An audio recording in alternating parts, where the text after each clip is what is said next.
YK YouTube ಚಾನಲ್ಗೆ ಸ್ವಾಗತ. ಇಂದಿನ ಈ ವಿಡಿಯೋದಲ್ಲಿ ನಾವು ಚರ್ಚಿಸೋಕ್ಕೆ ಹೊರಟಿರ್ತಕ್ಕಂತಹ ಬಹಳ ಪ್ರಮುಖವಾಗಿರ್ತಕ್ಕಂಥ ಅಧಿಸೂಚನೆ ಕರ್ನಾಟಕ ಲೋಕಸೇವಾ ಆಯೋಗ ಹೊರಡಿಸುವ ಇಲಾಖಾ ಪರೀಕ್ಷೆ ಅಂದರೆ ಡಿಪಾರ್ಟ್ಮೆಂಟಲ್ ಎಕ್ಸಾಮ್ಸ್. ಇಲ್ಲಿ ಡಿಪಾರ್ಟ್ಮೆಂಟ್ ಎಕ್ಸಾಮು ಪ್ರತಿ ವರ್ಷ 2 ಅವಧಿಯಲ್ಲಿ ನಡೆಯುತ್ತದೆ. ಮೊದಲನೇ ಅವಧಿಯಲ್ಲಿ ನಡೆದನ್ನು ಪ್ರಥಮ ಅಧಿವೇಶನ ಇಲಾಖಾ ಪರೀಕ್ಷೆ ಅಂತ ಕರೀತಾರೆ. ಎರಡನೇ ಇಲಾಖಾ ಅಥವಾ ದ್ವಿತೀಯ ಅಧಿವೇಶನ ಇಲಾಖಾ ಪರೀಕ್ಷೆ ಅಂತ ಕರೀತಾರೆ. ಅಂದರೆ ಯಾವ ರೀತಿ ನೆಟ್ಟು ವರ್ಷಕ್ಕೆ 2 ಬಾರಿ ಮಾಡ್ತಾರೋ ಅದೇ ರೀತಿ ಡಿಪಾರ್ಟ್ಮೆಂಟಲ್ ಎಕ್ಸಾಮು ವರ್ಷದಲ್ಲಿ 2 ಸಾರಿ ಮಾಡ್ತಾರೆ. ಈ ಕೋವಿಡ್ ಹಿನ್ನೆಲೆಯಲ್ಲಿ 2020ನೇ ಇಸ್ವಿನಲ್ಲಿ ಏನು ಜುಲೈನ ನಂತರ ಮಾಡಬೇಕಾಗಿತ್ತು, ಜುಲೈಯಿಂದ ಡಿಸೆಂಬರು, ಆ ಟೈಮ್ನಲ್ಲಿ ಮಾಡೋಕ್ಕೆ ಸಾಧ್ಯತೆ ಆಗದೇ ಇರೋದ್ರಿಂದ ಅದನ್ನು ಈಗ ಜನವರಿನಲ್ಲಿ ನೋಟಿಫಿಕೇಷನನ್ನು ಹೊರಡಿಸಿದ್ದಾರೆ. ಯಾರೆಲ್ಲ ಸರ್ಕಾರಿ ನೌಕರರಿಗೆ ಸೇರಿದ್ದೀರಿ ಅವರು ಇದನ್ನು ಕಡ್ಡಾಯವಾಗಿ ಡಿಪಾರ್ಟ್ಮೆಂಟ್ ಎಕ್ಸಾಮ್ ಪಾಸಾಗಲೇಬೇಕು.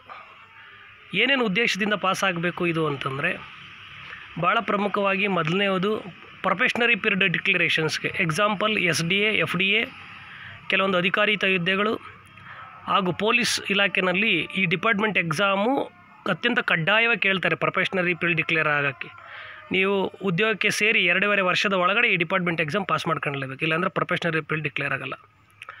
ಇದು ಇತ್ತೀಚೆಗಂತೂ ಎಲ್ಲ ಇಲಾಖೆಗಳಲ್ಲೂ ಕಡ್ಡಾಯ ಮಾಡಿದ್ದಾರೆ. ಮತ್ತು ಪ್ರಮೋಷನ್ ಆಗಬೇಕು ಅಂತಂದರೆ ಕಡ್ಡಾಯವಾಗಿ ಇಲಾಖಾ ಪರೀಕ್ಷೆಯಲ್ಲಿ ಉತ್ತೀರ್ಣರಾಗಿರಲೇಬೇಕು, ಅದು ಯಾವುದೇ ಇಲಾಖೆನಿರಲಿ. ಹಾಗಾಗಿ ಪ್ರೊಫೆಷ್ನರಿ ಪೀರಿಯಡ್ ಡಿಕ್ಲೇರ್ ಆಗೋಕ್ಕೆ ಮತ್ತು ಪ್ರಮೋಷನ್ಗೆ ಈ ಇಲಾಖಾ ಪರೀಕ್ಷೆ ಕಡ್ಡಾಯವಾಗಿರ್ತದೆ. ಇದು CBA ಗ್ರೂಪ್ಗೆ ಇರುತ್ತೆ. D ಗ್ರೂಪ್ ನೌಕರರಿಗೆ ಅವಶ್ಯಕತೆ ಇಲ್ಲ ಡಿಪಾರ್ಟ್ಮೆಂಟಲ್ ಎಕ್ಸಾಮ್. ಇದು ಆನ್ಲೈನ್ ಅರ್ಜಿ ಭರ್ತಿ ಮಾಡೋಕ್ಕೆ ಪ್ರಾರಂಭ ಮಾಡಿರ್ತಕ್ಕಂಥ ದಿನಾಂಕ 20ನೇ ತಾರೀಕು ಜನವರಿ 2021ರಿಂದ, ಕೊನೆಯ ದಿನಾಂಕ ಇರತಕ್ಕಂಥದ್ದು ಫೆಬ್ರವರಿ 20ನೇ ತಾರೀಕು 2021ನೇ ಇಸ್ವಿ. ಅರ್ಜಿ ಸಲ್ಲಿಸೋದಕ್ಕೆ ನೀವು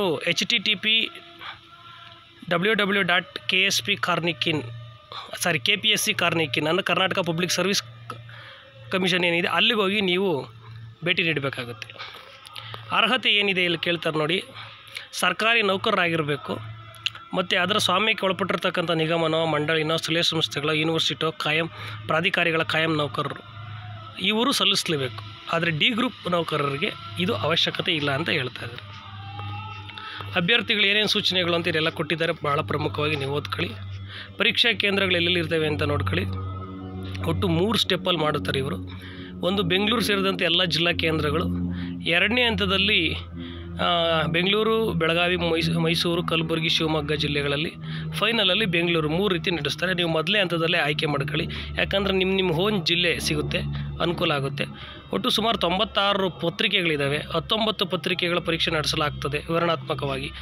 ಆದರೆ ಇಲ್ಲಿ ಕೆಳ ಹಂತದಲ್ಲಿ C ಗ್ರೂಪ್ನಲ್ಲಿ ಇರ್ತಕ್ಕಂಥವರಿಗೆ ಭಾಳ ಇಂಪಾರ್ಟೆಂಟಾಗಿ ವಿವರಣಾತ್ಮಕ ಪ್ರಶ್ನೆ ಪತ್ರಿಕೆಗಳ ಅತ್ಯಂತ ಅವಶ್ಯಕತೆ ಇಲ್ಲ. ಎಲ್ಲ ಮಲ್ಟಿಪಲ್ ಚಾಯ್ಸ್ ಕ್ವಶನ್ಸ್ ಅಂದರೆ ವಸ್ತುನಿಷ್ಠ ಬಹು ಆಯ್ಕೆ ಮಾದರಿ ಇರ್ತಕ್ಕಂಥ ಬೇಕಾಗ್ತದೆ.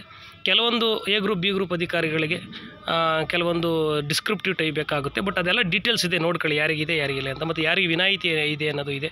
ಪರೀಕ್ಷೆ ವೇಳಾಪಟ್ಟಿನೂ ಇಲ್ಲಿ ಸೂಚಿಸಿದ್ದಾರೆ ಅಂತ ಇದೆ. ಮತ್ತು ಕನ್ನಡ ಭಾಷಾ ಪರೀಕ್ಷೆ IAS, IPS, IFS ಆಗಿರ್ತಕ್ಕಂಥವ್ರಿಗೆ ಏನೇನು ತಿದ್ದುಪಡಿಗಳು ಎಲ್ಲ ಇದೆ ನೋಡಿ. ಮತ್ತು ಅಂಕಗಳ ಮರು ಎಣಿಕೆ ಕುರಿತು ಮಾಹಿತಿ ಇದೆ. ಮತ್ತು ಹೆಚ್ಚಿನ ಮಾಹಿತಿಗೋಸ್ಕರ ಸಹಾಯವಾಣಿ, ಸೇವಾ ಸಿಂಧು ಪೋರ್ಟಲ್ನ ಸಹಾಯವಾಣಿಗಳನ್ನು ಕೊಟ್ಟಿದ್ದಾರೆ ನೋಡಿ.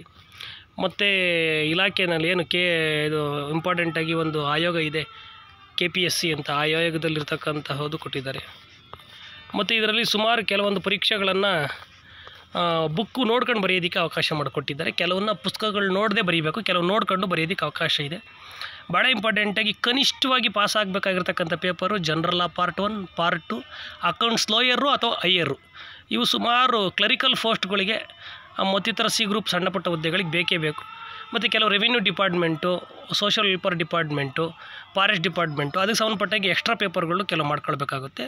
ಬಟ್ ಮಿನಿಮಮ್ ಅಂತೂ ಇವು ಮಾಡಲೇಬೇಕು. ಜನರಲ್ ಲಾ ಪಾರ್ಟ್ 1, ಜನರಲ್ ಲಾ ಪಾರ್ಟ್ 2 ಮತ್ತು ಇಂಪಾರ್ಟೆಂಟಾಗಿ ಅಕೌಂಟ್ಸ್ ಹೈಯರು ಅಥವಾ ಲೋಯರು. ಹೈಯರ್ ಮಾಡ್ಕೊಂಬಿಟ್ರೆ ಲೋಯರ್ ಅವಶ್ಯಕತೆನೇ ಇಲ್ಲ. ಹಂಗಾರೆ ಹೈಯರ್ ಮಾಡ್ಕೊಂಬಿಟ್ರೆ ಮುಗಿದೋಯ್ತು. ಈ 3 ಎಲ್ಲ ಯಾವುದೇ ಉದ್ಯೋಗ ಹೋಗಲಿ ಅವ್ರು ಮಾಡಲೇಬೇಕು. ಅದ್ರದ್ದೆಲ್ಲ ಡೀಟೇಲ್ಸ್ ಕೊಟ್ಟಿದ್ದಾರೆ, ಯಾವ ರೀತಿ ಅಪ್ಲಿಕೇಶನ್ ಹಾಕಬೇಕು, ನಿಮ್ಮ ಆಧಾರ್ ಕಾರ್ಡ್ ನಮೂದಿಸಬೇಕು, OTP ಬರ್ತಕ್ಕಂಥದ್ದು ಎಲ್ಲನೂ ಇಲ್ಲೆಲ್ಲ ನೋಡ್ಕೊಳ್ಳಿ. ಒಳ್ಳೆಯದಾಗಲಿ. ಅರ್ಜಿ ಸಲ್ಲಿಸಿ. ಇನ್ನೂ ಕೆಲವು ಸಬ್ಜೆಕ್ಟ್ಸ್ ಯಾವ್ಯಾವಿದೆ ಅನ್ನೋ ಇಂಪಾರ್ಟೆಂಟ್ಗಳನ್ನ ನಾನು ಹೇಳ್ತಾ ಹೋಗ್ತೀನಿ. ಇದರಲ್ಲೆಲ್ಲನೂ ನೋಡ್ತಾ ಹೋಗಿ. ಇನ್ನೂ ಕೆಳಭಾಗದಲ್ಲಿದೆ. ಮತ್ತು ಪೇಮೆಂಟ್ ಯಾವ ರೀತಿ ಮಾಡಬೇಕು ಅಂಥೇಳಿ, ಅಭ್ಯರ್ಥಿಗಳು ಏನೇನು ಸೂಚನೆಗಳು ಅಂತ ಹೇಳ್ತಾರೆ ನೋಡಿ. ಗೌರ್ಮೆಂಟು ಮತ್ತು ಅದಕ್ಕೆ ಸಂಬಂಧಪಟ್ಟಿರ್ತಕ್ಕಂಥ ನಿಗಮ ಮಂಡಳಿ, ಯೂನಿವರ್ಸಿಟೀಸು, ಸುಳ್ಯ ಸಂಸ್ಥೆಗಳು, ಇತರ ಪ್ರಾಧಿಕಾರಗಳ ಕಾಯಂ ನೌಕರರು ಮಾತ್ರ ಅರ್ಜಿ ಸಲ್ಲಿಸಬೇಕೇ ಹೊರತು ಇವು ಪರ್ಮನೆಂಟ್ ನಾವು ಇರಬೇಕು ಅವ್ರಿಗೆ ಹುದ್ದೆ, ಅವ್ರನ್ನ ಮಾತ್ರ ಸಲ್ಲಿಸಬೇಕೇ ಹೊರತು ಕಾಂಟ್ರಾಕ್ಟ್ ಬೇಸಿಸ್ನವರಾಗಲಿ ಟೆಂಪ್ರವರಿನವ್ರು ಯಾರು ಸಲ್ಲಿಸೋಂಗಿಲ್ಲ. ಇದಕ್ಕೆ ನೋಡಿ ಯಾವ ಇದ್ರ ಆಧಾರದ ಮೇಲೆ ನಿಯಮಾವಳಿ ಮೇಲೆ ಮಾಡ್ತಾರೆ ಅಂತಲೂ ಇದೆ ನೋಡಿ. ನೋಡ್ಕೊಳ್ಳಿ, ಎಲ್ಲ ಡೀಟೇಲ್ಸ್ ಇರ್ತದೆ. ಇಲ್ಲ ನೀವು KSPಗೆ ಹೋಗಿನಾದರೂ ನೋಡ್ಕೋಬೋದು. ನೋಡಿ ಅನುಬಂಧಗಳಲ್ಲಿ ಕೊಟ್ಟಿದ್ದಾರೆ ಏನೇನು ಅಂತ ಹೇಳ್ಬಿಟ್ಟು, ಅಲ್ಲಿ ಮೇಲ್ಗಡೆ ಹೇಳಿದ್ರಲ್ಲ ಯಾವ ಅನುಬಂಧದಲ್ಲಿ ಏನೇನು ನೋಡಬೇಕು ಅಂತ ಕೊಟ್ಟಿದ್ದಾರೆ ನೋಡಿ.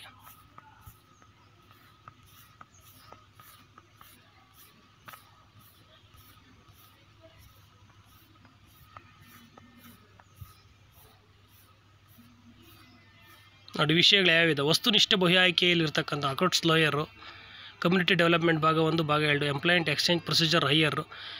ಕೆಲವು ಇಲಾಖೆಗಳಿಗೆ ಬೇಕಾಗ್ತದೆ. ಹಾಗಾಗಿ ನೀವು ಅರ್ಜಿಯನ್ನು ಸಲ್ಲಿಸೋದಕ್ಕಿಂತ ಮುಂಚೆ ನಿಮ್ಮ ಇಲಾಖೆನಲ್ಲಿ ಕೇಳಿ ಯಾವನ್ನ ನೀವು ಮಾಡ್ಕೊಳ್ಳೇಬೇಕು ಅಂತೇಳಿ. ಕೆಲವನ್ನ ಮಿನಿಮಮ್ ಹೇಳಿದ್ದೀನಿ ಈಗ ಆಲ್ರೆಡಿ. ಅದು ಬಿಟ್ಟು ಆಯಾ ಹುದ್ದೆಗೆ ಮತ್ತು ಆ ಇಲಾಖೆಗೆ ಸಂಬಂಧಪಟ್ಟಂತೆ ಕೆಲವು ಬೇರೆ ಬೇರೆ ಪತ್ರಿಕೆಗಳನ್ನಲ್ಲೂ ಪಾಸ್ ಆಗಬೇಕಾಗುತ್ತೆ. ಅದನ್ನು ಕನ್ಫರ್ಮ್ ಮಾಡ್ಕೊಂಡು ನೀವು ಇಲಾಖಾ ಪರೀಕ್ಷೆಗೆ ಅರ್ಜಿಯನ್ನು ಸಲ್ಲಿಸಿ ಮತ್ತು ಒಳ್ಳೆಯದಾಗಲಿ ಉತ್ತೀರ್ಣರಾಗಿ. ನೋಡಿ ವಿವರಣಾತ್ಮಕ ಡಿಸ್ಕ್ರಿಪ್ಟಿವ್ ಟೈಪ್ನಲ್ಲಿ ಬರೀತಕ್ಕಂಥದ್ದು.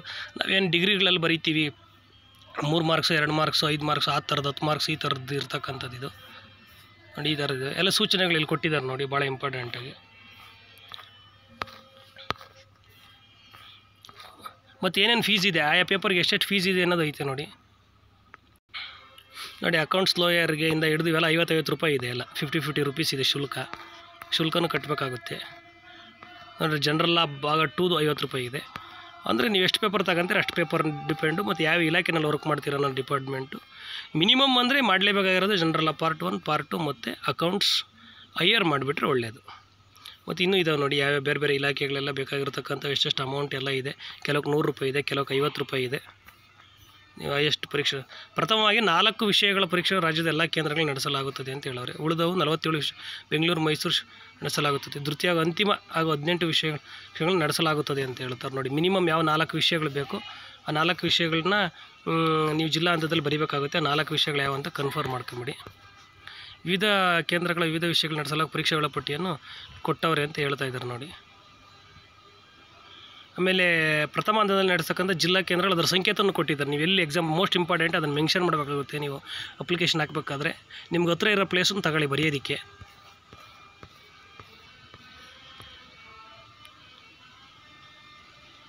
ಮತ್ತು ಅದರ ಅವಲಂಬಿತ ಜಿಲ್ಲೆಗಳು 2ನೇ ಹಂತದಲ್ಲಿ ನೋಡಿ ಯಾವ್ಯಾವ ಅಂತ ಕೊಟ್ಟಿದ್ದಾರೆ ನೋಡಿ. ಇವೆಲ್ಲ KPSC ಎಕ್ಸಾಮ್ ನಡೆಸ್ತಕ್ಕಂಥ ಕೆಲವೊಂದು ಕೇಂದ್ರಗಳು ಇದ್ದಾವೆ: ಬೆಂಗಳೂರು, ಮೈಸೂರು, ಬೆಳಗಾಂ, ಕಲಬುರಗಿ, ಶಿವಮೊಗ್ಗ.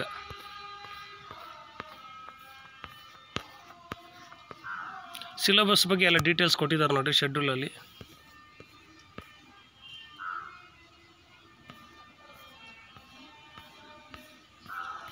ಕೆಲವೊಂದು ಕನ್ನಡ ಭಾಷೆ ಪರೀಕ್ಷೆಗೆ ಯಾವ್ಯಾವ ಸಬ್ಜೆಕ್ಟ್ ಯಾವ್ಯಾವ ಕ್ಲಾಸದ್ದು ಯಾವ್ಯಾವ್ದು ಓದಬೇಕು ಅಂತೆಲ್ಲ ಕೊಟ್ಟಿದ್ದಾರೆ ನೋಡ್ರಿ.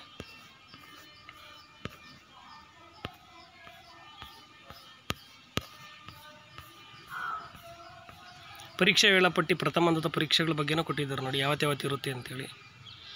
ನೋಡಿ ಭಾಳ ಇಂಪಾರ್ಟೆಂಟು. ಎಲ್ಲ ಜಿಲ್ಲಾ ಕೇಂದ್ರಗಳು ನಡೀತಕ್ಕಂಥ ಪ್ರಥಮ ಹಂತದ ಪರೀಕ್ಷೆಗಳು ಮೋಸ್ಟ್ ಇಂಪಾರ್ಟೆಂಟು ನೋಡಿ. ಶನಿವಾರ ಅಕೌಂಟ್ಸ್ ಲಾಯರ್ ನಡೆಸ್ತಾರೆ. ಶನಿವಾರ 3ನೇ ತಾರೀಕು ಏಪ್ರಿಲ್ ತಿಂಗಳಲ್ಲಿ ನಡೆಸ್ತಾರೆ. ಇದನ್ನು ಮೋಸ್ಟ್ ಇಂಪಾರ್ಟೆಂಟು. ಎಕ್ಸಾಮ್ಸ್ ಇರೋದು ಏಪ್ರಿಲ್ ತಿಂಗಳಲ್ಲಿ. ನೀವು ಅಲ್ಲಿವರೆಗೂ ಪ್ರಿಪ್ರೇಷನ್ ಹಾಕೋ ಅವಕಾಶ ಇರುತ್ತೆ. ಇವನ್ನ ಬುಕ್ಸ್ ನೋಡ್ಕೊಂಡು ಬರೆಯೋದಕ್ಕೆ ಅವಕಾಶ ಇರ್ತೈತೆ ನೋಡಿ.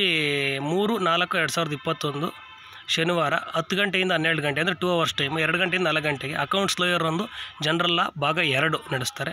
ನೆಕ್ಸ್ಟ್ ಭಾನುವಾರ ಬೆಳಿಗ್ಗೆ 10ರಿಂದ 12 ಗಂಟೆ, ಮಧ್ಯಾಹ್ನ 2ರಿಂದ 4 ಗಂಟೆ 2 paper. Accounts higher paper 1 paper 2 ಅಂತ 2 ಇರ್ತವೆ ಪೇಪರ್ಗಳು. ಮತ್ತು ಬೆಳಿಗ್ಗೆ 10ರಿಂದ 12 ಜನರಲ್ ಲಾ ಭಾಗ 1 ಪಾರ್ಟ್ 1ನಲ್ಲಿ ಪೇಪರ್ 1 ಪೇಪರ್ 2 ಇರ್ತೈತೆ. ಇವು ಮಿನಿಮಮ್ ನೀವು ಏನು ಪಾಸ್ ಆಗಲೇಬೇಕಾಗಿರ್ತಕ್ಕಂತಹ ಸಬ್ಜೆಕ್ಟ್. ನೀವು ಯಾವ ಇಲಾಖೆಗೆ ಹೋಗಿ ಮಿನಿಮಮ್ ಅಂದರೆ ಇವನ್ನ ಪಾಸ್ ಮಾಡ್ಕೊಳ್ಳೇಬೇಕು. ಎಕ್ಸ್ಟ್ರಾ ಅಂತಂದರೆ ಆ ಇಲಾಖೆ ಸಂಬಂಧಪಟ್ಟಿರ್ತಕ್ಕಂಥ ಕೆಲವೊಂದು ಪರೀಕ್ಷೆ ಪೇಪರ್ಗಳಿರ್ತವೆ, ಅವನ್ನ ಸಬ್ಜೆಕ್ಟ್ಗಳಿರ್ತವೆ, ಅವನ್ನ ಎಕ್ಸ್ಟ್ರಾ ಓದ್ಕೋಬೇಕಾಗುತ್ತೆ ನೋಡಿ. ಅಕೌಂಟ್ಸ್ ಹೈಯರ್ ಮಾಡ್ಕೊಂಬಿಟ್ರೆ ಲೋಯರ್ ಅತ್ಯಂತ ಅವಶ್ಯಕತೆ ಇಲ್ಲ. ಕೆಲವರೆಲ್ಲ ಏನು ಹೇಳ್ತಾರೆ, SDA SLC qualification PU qualification ಹುದ್ದೆಗೆ C ಗ್ರೂಪ್ನಲ್ಲಿ ಸೇರಿದಂಥ ಸಂದರ್ಭದಲ್ಲಿ accounts lower general part 2 general part 1 ಸಾಕು ಅಂತ ಹೇಳ್ತಾರೆ. ಆದರೆ ಅಕೌಂಟ್ಸ್ ಹೈಯರ್ ಮಾಡ್ಕೊಂಬಿಟ್ರೆ ಲೋಯರ್ ಅವಶ್ಯಕತೆ ಇಲ್ಲ ಅನ್ನೋ ಕಂಡೀಷನ್ಸು ಇದೆ.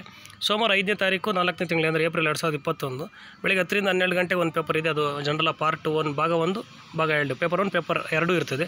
ಎರಡನ್ನೂ ಕೂಡಿಸಿ ಅದನ್ನು ಒಂದು ಪೇಪರ್ ಅಂತೇಳಿ ಒಂದು ಸಬ್ಜೆಕ್ಟ್ ಅಂತ ಪರಿಗಣಿಸ್ತಾರೆ.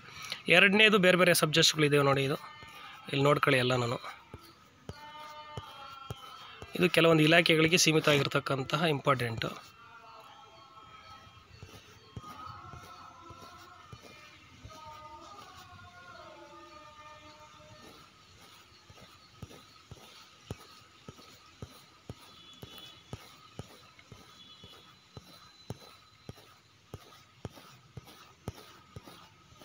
ನೋಡಿ, 3ನೇ ಹಂತದಲ್ಲಿ ನಡೆಸ್ತಕ್ಕಂಥದ್ದು ಬೆಂಗಳೂರಲ್ಲಿ ಮಾತ್ರ. ಅದ್ರದ್ದು ಯಾವ್ಯಾವ ಪತ್ರಿಕೆಗಳು ಅಂತೇಳಿ ಅವ್ರು ಹೇಳಿದ್ದಾರೆ ನೋಡಿ, ಭಾಳ ಇಂಪಾರ್ಟೆಂಟಾಗಿ. ಅವನ್ನೆಲ್ಲ ನೋಡ್ಕೊತಾ ಇರಿ. ನೋಟಿಫಿಕೇಷನ್ ಎಲ್ಲ ನಿಮ್ಮ ಡೀಟೇಲ್ಸ್ ಸಿಗುತ್ತೆ. ಬೇಕು ಅಂದರೆ ನೀವು www.karnataka public service commission KPSC ಹೋಗ್ಬೋದು. ನೀವು KPSC ಹೋದರೆ ಅಲ್ಲಿ ನಿಮಗೆ ಮಾಹಿತಿ ಹೆಚ್ಚಿಗೆ ಸಿಗುತ್ತೆ. ಇದು ನೋಟಿಫಿಕೇಷನ್ ಡೌನ್ಲೋಡ್ ಮಾಡ್ಕೊಂಡು ಓದಿ. ಒಳ್ಳೆಯದಾಗಲಿ. ಆಲ್ ದಿ ಬೆಸ್ಟ್ ನಿಮ್ಗೆ ಎಲ್ಲರಿಗೂ. ಮತ್ತು ವಿನಾಯಿತಿಗಳು ಯಾರ್ಯಾರಿಗೆ ವಿನಾಯಿತಿ ಇರ್ತದೆ ಅನ್ನೋದ್ರ ಬಗ್ಗೆನೂ ಇಲ್ಲಿ ಮಾಹಿತಿ ಕೊಟ್ಟಿದ್ದಾರೆ. ಯಾವ ಪೇಪರ್ ವಿನಾಯಿತಿ ಇರ್ತದೆ ಅನ್ನೋದನ್ನು ಹೇಳಿದ್ದಾರೆ.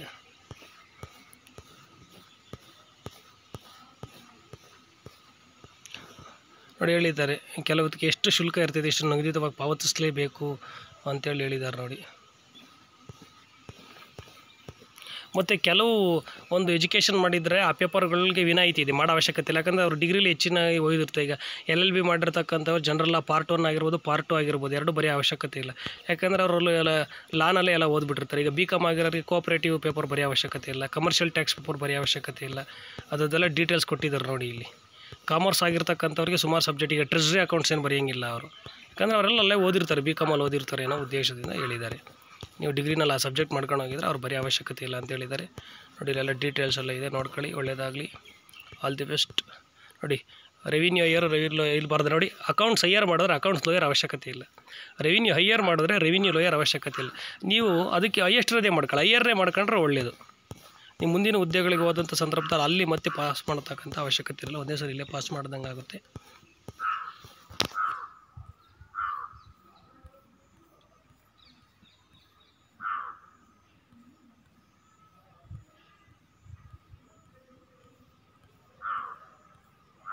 ಒಳ್ಳೆಯದಾಗಲಿ. ಎಲ್ಲ ಡೀಟೇಲ್ಸ್ ಓದ್ಕೊಳ್ಳಿ. ಏಪ್ರಿಲ್ಗೆ ಎಕ್ಸಾಮ್ಸ್ ಇರುತ್ತೆ, ನೀವು ಚೆನ್ನಾಗಿ ಬರೀರಿ. ನೀವು ಇನ್ನೂ ನಮ್ಮ ಚಾನಲ್ ಸಬ್ಸ್ಕ್ರೈಬ್ ಆಗಿಲ್ಲ ಅಂದರೆ ದಯಮಾಡಿ ಸಬ್ಸ್ಕ್ರೈಬ್ ಆಗಿ, ಹಾಗೂ ಬೆಲ್ಲೈಕನ್ ಒತ್ತಿ. ಉದ್ಯೋಗ ನೇಮಕಾತಿಗೆ ಸಂಬಂಧಪಟ್ಟಂತೆ ಯಾವುದೇ ಮಾಹಿತಿಯನ್ನು ನಾವು ಅಪ್ಲೋಡ್ ಮಾಡಿದ್ರೆ ನೇರವಾಗಿ ನಿಮಗೆ ನೋಟಿಫಿಕೇಷನಲ್ಲಿ ಬಂದು ಬೀಳುತ್ತೆ. ಈ ವಿಡಿಯೋ ನಿಮಗೆ ಇಷ್ಟ ಆಗಿರುತ್ತೆ ಅಂತ ಭಾವಿಸ್ತೀನಿ. ಇಷ್ಟ ಆದಲ್ಲಿ ಲೈಕ್ ಮಾಡಿ, ಶೇರ್ ಮಾಡಿ, ಹಾಗೂ ಕಮೆಂಟ್ ಮಾಡಿ.